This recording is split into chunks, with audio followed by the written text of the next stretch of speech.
আল্লাহ বলেছেন নিশ্চয়ই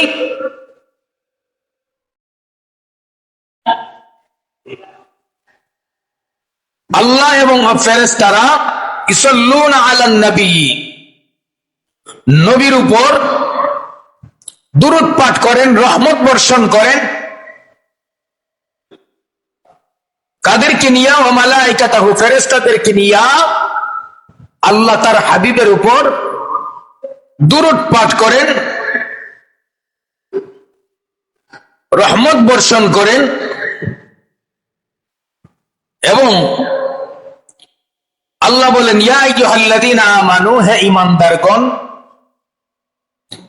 হে ঈমানদার যারা আছো, মুমিন যারা আছো, তোমরাও কি করো? সাল্লু আলাইহি ওয়া সাল্লিমু তাসলিমা, তোমরাও আমার নবীর উপর দুরূদ ও সালাম পাঠ করো। তাসলিমা, আমার নবীর উপর সম্মানজনক ভাবে কি করো? সালাম পেশ করো। নবীকে কি করে? সম্মান করে, মর্যাদা দিয়ে, উচ্চ মর্যাদায়। ও সাল্লিমু তাসলিমা, সালাম প্রদান করো। তোমরা ঈমানদার যারা আছো, তোমরা আমার নবীর উপরে দরুদ পাঠাও এবং সম্মানজনক ভাবে আমার নবীর কাছে কি করো? সালাম করো।